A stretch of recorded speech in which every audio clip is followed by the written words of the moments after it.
প্রধান উপদেষ্টা সিইসি বৈঠকের বিষয়বস্তু খোলাসা করার আহ্বান বিএনপির। জাতীয় আগে অন্য কোনো ভোটের প্রশ্নই নেই, সাফ কথা নেতাদের। আগে স্থানীয় দাবিতে অনড় জামাত। পাতানো ভোট করে অর্থ আত্মসাৎ সাবেক সিইসি নুরুল হুদার। অভিযোগ কৌশলীর। রাষ্ট্রদ্রোহিতা মামলার বাদী হতে পারে না ব্যক্তি, দাবি আসামি পক্ষের। আরও 4 দিনের রিমান্ড। আওয়ামী এজেন্ডা বাস্তবায়নে ব্যবসায়ীদের কাছ থেকে 27 কোটি টাকা হাতিয়ে নেয় সিআরআই। রাষ্ট্রীয় অর্থ লুটপাট খতিয়ে দেখছে দুদক। বরাদ্দের কারণ খুঁজে বের করার পরামর্শ।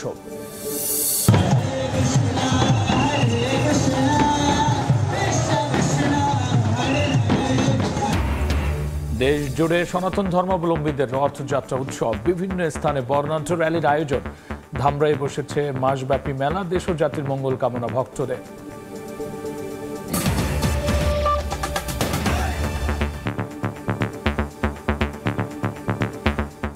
জনপদের সময় সঙ্গে আছি আমি গোলাম রাব্বি।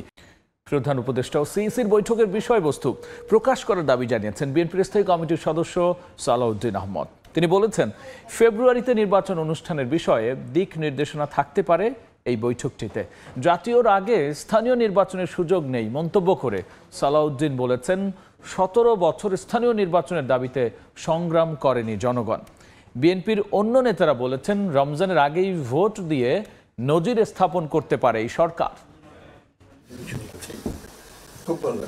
লন্ডন বৈঠকের পর রাজনৈতিক অঙ্গনে নির্বাচনী আলোচনা তুঙ্গে। ভোটের দিনক্ষণ ঘোষণার দাবি উঠেছে বিভিন্ন দল থেকে। এমন বাস্তবতায় বৃহস্পতিবার সন্ধ্যায় প্রধান নির্বাচন কমিশনারের সঙ্গে বৈঠক করেছেন প্রধান উপদেষ্টা ডক্টর মোহাম্মদ ইউনূস। তবে আলোচনার বিষয়বস্তু জানায়নি কোনো পক্ষই। এই বৈঠকের আলোচনা জনগণের সামনে স্পষ্ট করার দাবি জানিয়েছেন বিএনপির স্থায়ী কমিটির সদস্য সালাউদ্দিন আহমদ। শুক্রবার বিকেলে গুলশানে নিজ বাসায় সাংবাদিকদের প্রশ্নের জবাবে তিনি জানান, জাতীয় নির্বাচনের আগে স্থানীয় সরকার ভোটের সুযোগ নেই। যদি উভয় পক্ষ থেকে বিষয়টি পরিষ্কার করা হয় জাতির সামনে, তাহলে আমরা আশ্বস্ত হব। জাতীয় সংসদ নির্বাচন অনুষ্ঠানের জন্য মোটামুটি সব দলই একমত। যদি তাই হয়, এই সময়ের ভিতরে নির্বাচন কমিশনের পক্ষে স্থানীয় সরকার নির্বাচন অনুষ্ঠান বা আয়োজন করা এটা এক প্রকার অসম্ভব। তাহলে এখানে স্থানীয় সরকার নির্বাচন অনুষ্ঠানের তো কোনো সুযোগই নাই, প্রশ্নই নাই। স্থানীয় সরকার নির্বাচনের জন্য আমরা কোনো অভ্যুত্থান করি নাই। এদিকে রাজধানীর নয়াপল্টনে দলের কেন্দ্রীয় কার্যালয়ে এক আলোচনা সভায় বিএনপির সিনিয়র যুগ্ম মহাসচিব রুহুল কবির রিজভী দাবি জানান, দ্রুত সংস্কার শেষে যৌক্তিক সময়ে নির্বাচন আয়োজনের। অন্তর্বর্তীকালীন সরকার তো হচ্ছে বিএনপির এবং সমস্ত গণতান্ত্রিক রাজনৈতিক দলগুলোর সমর্থিত সরকার। তারা সংস্কার করে দ্রুত নির্বাচন তারা দিবেন, বা দ্রুত নির্বাচন নয়, যৌক্তিক সময়ের মধ্যে নির্বাচন তারা দেবেন। এদিন জাতীয় প্রেস ক্লাবে এক আলোচনায় আগামী রমজানের আগেই নির্বাচন দিয়ে সরকারকে জাতির কাছে নজির স্থাপন করার আহ্বান জানান বিএনপির চেয়ারপারসনের উপদেষ্টা জয়নুল আবদিন ফারুক। যে আশা নিয়ে আমরা এখনো বুক বেঁধে আয়নাগরে দীর্ঘদিন নির্যাতিত হয়েছি, জেল কেটেছি, অত্যাচারিত হয়েছি, সেই কারণে আমরা আপনার কাছে আশাবাদী, রোজার আগে দেশে একটা নির্বাচন হবে। সেই নির্বাচনের প্রস্তুতি নিশ্চয়ই সরকার গ্রহণ করছেন। শেখ হাসিনা শুধু গণতন্ত্রই নয়, দেশের সব প্রতিষ্ঠানই পরিকল্পিতভাবে ধ্বংস করেছে বলেও মন্তব্য করেন বিএনপি নেতারা। আহমেদ সালেহীন, সময় সংবাদ, ঢাকা।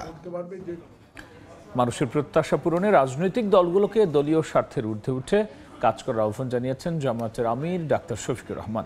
আর দলটির সহকারী সেক্রেটারি জেনারেল মোহাম্মদ রফিকুল ইসলাম খান জাতীয় নির্বাচনের আগে স্থানীয় ভোট দেওয়ার দাবি জানিয়েছেন। লন্ডন বৈঠকের পর জাতীয় নির্বাচনের দিনক্ষণ নিয়ে অন্তর্বর্তী সরকারের সঙ্গে রাজনৈতিক দলগুলোর দ্বন্দ্বের অবসান হলেও মৌলিক সংস্কার নিয়ে এখনও মতপার্থক্য রয়ে গেছে। শুক্রবার সকালে মৌলভীবাজারে গিয়ে এ নিয়ে কথা বলেন জামায়াতে ইসলামীর আমির। জেলা জামায়াতের সাবেক আমির দেওয়ান সিরাজুল ইসলাম মতলিবের স্বজনদের সঙ্গে দেখা করতে যান ডাক্তার শফিকুর রহমান। এ সময় মৌলিক সংস্কার নিয়ে মতানৈক্যের বিষয়ে সাংবাদিকদের প্রশ্নোত্তরে তিনি বলেন, মানুষের প্রত্যাশা পূরণে রাজনৈতিক দলগুলোকে দলীয় স্বার্থের ঊর্ধ্বে উঠে কাজ করতে হবে। রাজনীতি বাংলাদেশের যেন স্বচ্ছ হয়, সুন্দর হয়। আগামীর রাজনীতিটা যেন আবার ফেসিবাদের কোনো জন্ম না দেয়, বরঞ্চ জনপ্রত্যাশা যেন পূরণ হয়।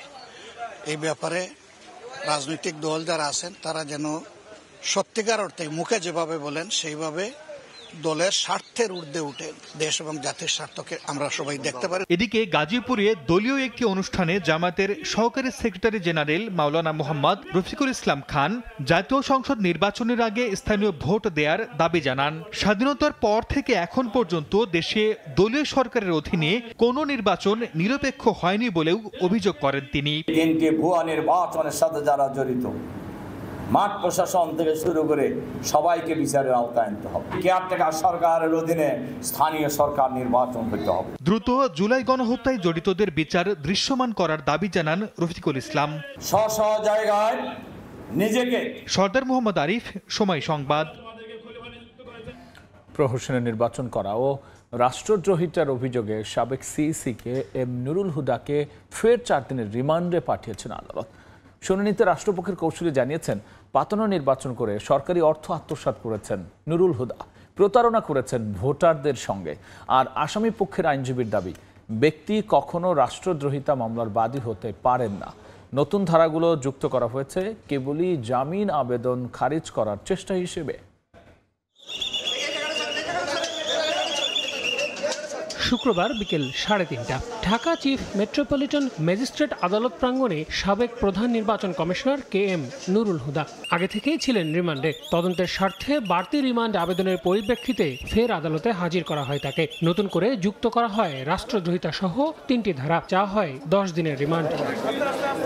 শুনানিতে রাষ্ট্রপক্ষের নানান যুক্তি খণ্ডন করে জামিন আবেদন করেন আসামি পক্ষের আইনজীবীরা। বলেন, আইন অনুযায়ী ব্যক্তি কখনো রাষ্ট্রদ্রোহিতার মামলার বাদী হতে পারেন না, তাই নতুন ধারাগুলো যুক্ত করা হয়েছে কেবলই জামিন আবেদন খারিজ করার চেষ্টা হিসেবে। এই প্রথম একজন ব্যক্তিবাদী সেডিশনের মামলা করা, রাষ্ট্রদ্রোহের মামলা করার কোনো এখতিয়ার আইনগতভাবে তার নাই। এই ধারা এই আসামি নুরুল হুদার জন্য লাই করে না। রাষ্ট্রপক্ষের আইনজীবী আদালতকে জানান, পাতানো নির্বাচন করে সরকারি অর্থ আত্মসাৎ করেছেন সাবেক সিসি নুরুল হুদা, ভোটারদের সঙ্গে প্রতারণা করেছেন এমন দাবি করে জানান তার রিমান্ড আবেদন, যার প্রেক্ষিতে উভয় পক্ষের শুনানি শেষে 4 দিনের রিমান্ড মঞ্জুর করেন বিচারক। এই নির্বাচন ফলাফলটা রেডি করার সঙ্গে এবং পুলিশ এবং বিভিন্ন যে এনফোর্স এজেন্সিকে ব্যবহার করেছেন, সেখানে স্বরাষ্ট্রমন্ত্রী সহ ফ্যাসিস্ট হাসিনা এবং মন্ত্রিসভা এবং কারা কিভাবে জড়িত সেই বিষয়গুলি কি আরও জিজ্ঞাসাবাদ করার জন্য ওনাকে 4 দিনের রিমান্ড মঞ্জুর করে তাকে তদন্তকারী কর্মকর্তার হাতে ন্যস্ত করেন। এর আগে গত 23 জুন নুরুল হুদাকে 4 দিনের রিমান্ডে পাঠিয়েছিলেন আদালত। একই মামলায় সাবেক সিসি কাজী হাবিবুল আওয়াল রয়েছেন 3 দিনের রিমান্ডে। আল আমিন তুষার, সময় সংবাদ, ঢাকা। জনপদের সময়ে আরও থাকছে। ক্লিনিকে অক্সিজেন সিলিন্ডার বিস্ফোরণ, ব্যান্ডেজ ও তুলায় আগুন ধরলেও হতাহত হননি কেউ। লালখান থেকে রোগীদের চট্টগ্রাম মেডিকেল স্থানান্তর। আওয়ামী লীগের রাজনৈতিক এজেন্ডা বাস্তবায়নে ব্যবসায়ীদের কাছ থেকে 27 কোটি টাকা হাতিয়ে নেয় CRI। আছে 35 কোটি টাকার FDR। এমন প্রমাণ মেলায় সব নথি তলব করে ব্যাংকগুলোকে চিঠি দিয়েছে দুদক। একই সঙ্গে সংস্থাটি খতিয়ে দেখছে CRI এর রাষ্ট্রীয় অর্থ লুটপাটের পরিমাণও। বিশেষজ্ঞরা বলছেন, বিরোধী মতের বিরুদ্ধে অপপ্রচার ও সরকারি অর্থ লুটপাটই ছিল CRI এর মূল কাজ। Centre for research and information বা CRI আওয়ামী লীগের গবেষণা শাখা হিসেবে পরিচিত এই প্রতিষ্ঠানটির বিরুদ্ধে বিস্তর দুর্নীতির অভিযোগে গেল ফেব্রুয়ারিতে অভিযান চালায় দুদক, যদিও বাস্তবে অস্তিত্ব মেলেনি। এখানে কোনো অফিসের সন্ধান পাইনি। তবে ব্যাংক অ্যাকাউন্টে 35 কোটি টাকার FDR সহ ব্যাংক লেনদেনের তথ্য পায়। এরপর গেল কয়েক মাস ধরে দুদকের অনুসন্ধানে মিলেছে 27 কোটি 63 লাখ টাকা 24 ব্যবসায়ীর কাছ থেকে গ্রহণের প্রমাণ, যার ভিত্তিতে বিভিন্ন ব্যাংকের কাছে নথি চেয়ে চিঠি পাঠিয়েছে দুদক।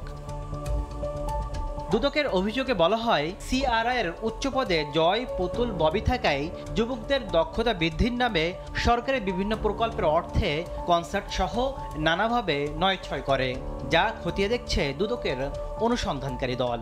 বিভিন্ন রাজনৈতিক এজেন্ডা বাস্তবায়নে সহযোগিতার মাধ্যমে রাষ্ট্রীয় অর্থের ক্ষতি সাধনের। দুদকের আইন বিভাগের সাবেক এই মহাপরিচালক মনে করেন, ব্যবসায়ীদের কাছ থেকে চাঁদা কিংবা সরকারি অর্থ বরাদ্দের নেপথ্যের কারণগুলো বের করতে হবে দুদককে। রাজনৈতিক এজেন্ডা তাদের যেটা ছিল সেইটা বাস্তবায়নের জন্য এই সমস্ত প্রতিষ্ঠানগুলো করেছে। তাহলে এই প্রতিষ্ঠানগুলো তখনকার আওয়ামী লীগ শাসকের সংশ্লিষ্ট ছিল এখন এই সংশ্লিষ্ট প্রতিষ্ঠানে যে সমস্ত ব্যবসায়ী বা প্রতিষ্ঠান বা ব্যক্তি যারা অনুদান দিয়েছে, তারা এই অনুদানটা কি অনুদান হিসেবে দিয়েছে না কমিশন হিসেবে দিয়েছে, তার বিনিময়ে তারা কি ফায়দা পেয়েছে, এইটাই দুদকের খুঁজে বের করার দরকার, এবং তাহলেই এখানে দুর্নীতিকে প্রতিষ্ঠিত করা যাবে। এছাড়া বঙ্গবন্ধু মেমোরিয়াল ট্রাস্টের নামে আসা অর্থের উৎস অনুসন্ধান করছে দুদক। তাসলিম তৌহিদ, সময় সংবাদ, ঢাকা। অস্থির দেশের চালের বাজার। সরবরাহ সংকট না থাকলেও কেজিতে বেড়েছে 6 থেকে 8 টাকা। দাম বৃদ্ধির জন্য কর্পোরেট ও মিলার সিন্ডিকেটকে দায়ী করছেন পাইকাররা। তবে খুচরা বিক্রেতারা অতিরিক্ত মুনাফা লুটছে। ধানের দাম বৃদ্ধির হিসাব কষে এমন পাল্টা অভিযোগ তুলেছে চালকল মালিকদের শীর্ষ সংগঠন। সবকিছুর দামই যে যার মতো করে যেভাবে বাড়ানো বাড়াইতেছে। আমরা একদম লাস্ট পর্যায়ে, আমাদের তো কিছু করার থাকে না। টোটাল বাজার ব্যবস্থাপনা এটার জন্য রেসপন্সিবল। তাই বড় মৌসুমে কেন চালের দাম বাড়লো? আমার প্রশ্ন হলো কেন বাড়লো?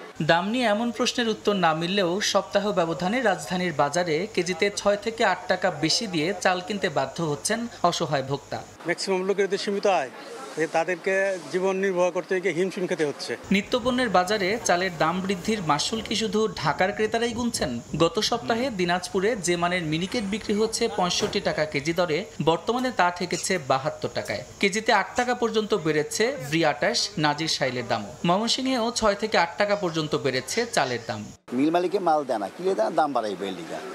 এখানে কি কিছু করা আছে আড়তদারের বা দোকানদারের? আমাদের নাভিশ্বাস হয়ে গেছে, আমরা যারা ছোট ফ্যামিলি চলতে পারি না। বার্ডেন হয়েছে, কষ্টকর হয়ে যাচ্ছে আমাদের জন্য, বাজেট ফেল হয়ে যাচ্ছে। পর্যাপ্ত সরবরাহের পরও বাড়তি দামের যৌক্তিকতা খুঁজে পাচ্ছেন না স্বয়ং বিক্রেতারাও। চালদার শেষ হয়ে যায়নি, বারবার যদি আপনি ঘাটতি পড়ে তখন পর্যাপ্ত পরিমাণে চাল সরবরাহ আছে, এটা আমরা দেখি।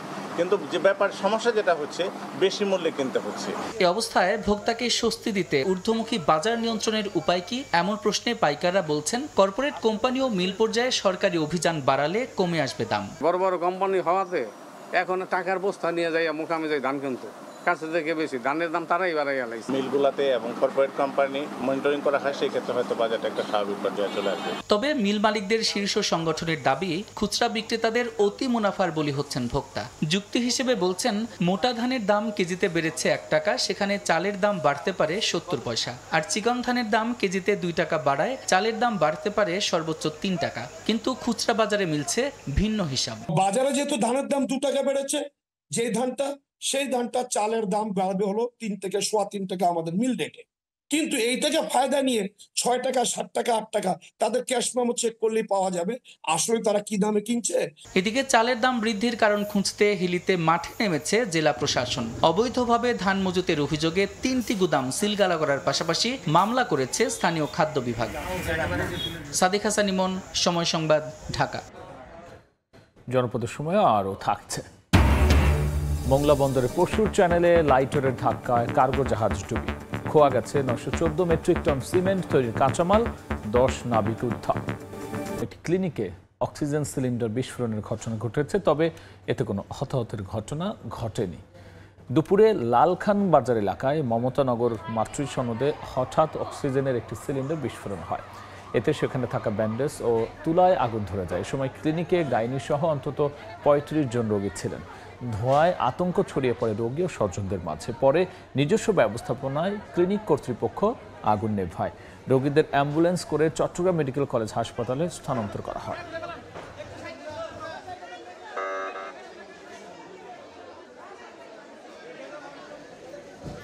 অক্সিজেন সিলিন্ডার লিকেজ হয়ে মূলত দুর্ঘটনাটা ঘটে। এখানে ওই যে এরা নিজেরা আগুন নিভাতে গিয়ে যে ডিসিপি এক্সটিংগুইশার ব্যবহার করেছে, এটার সাথে অক্সিজেন মিক্স হয়ে পুরো নিচের জায়গাটা অন্ধকার হয়ে গেছে, যার কারণে এখানে একটা আতঙ্ক তৈরি হয়েছে। এখানে কোনো আগুন নাই। মংলায় বন্দরের পশুর চ্যানেল ও ঘষিয়াখালীর ত্রিমোহনায় লাইটারের ধাক্কায় ডুবে গেছে একটি কার্গো জাহাজ। ওই জাহাজটিতে ছিল 914 মেট্রিক টন সিমেন্ট তৈরির কাঁচামাল।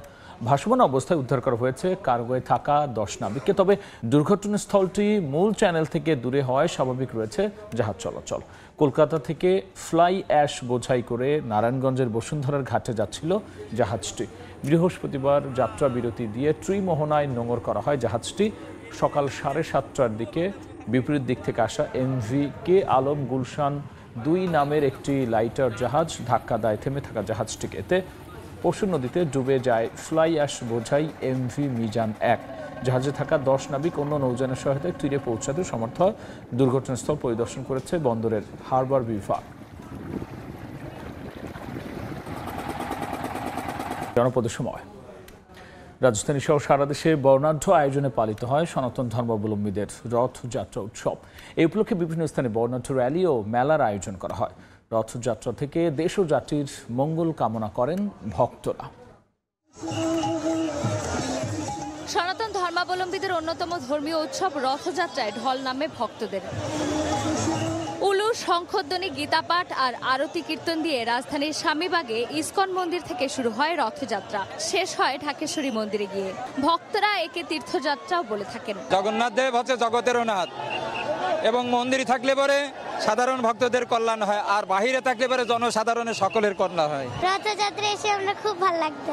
রথযাত্রায় অংশ নিয়ে ভক্তরা বিশ্ব মানব ও সৃষ্টির মঙ্গল আর সমৃদ্ধির প্রার্থনা করেন। আমরা যেন পূর্ণ জন্ম সবকিছুতে আমরা ভালো করতে পারি, সবাইকে ভালো রাখুক, জগৎকে ভালো রাখুক। হিন্দু ধর্মাবলম্বীরা বিশ্বাস করেন রথের রশি স্পর্শ করে পুণ্য লাভ হয়, তাই তো খালি পায়ে বিভিন্ন প্রান্ত থেকে আসা ভক্তরা হাঁটছেন রথের সঙ্গে। সারা পৃথিবীর লোক শান্তিতে থাকে, আমরা বাংলাদেশে আছি সবাই শান্তিতে থাকি এবং সারা পৃথিবীর ভক্তবৃন্দ শান্তিতে থাকে, এটাই আমাদের জগন্নাথের প্রার্থনা।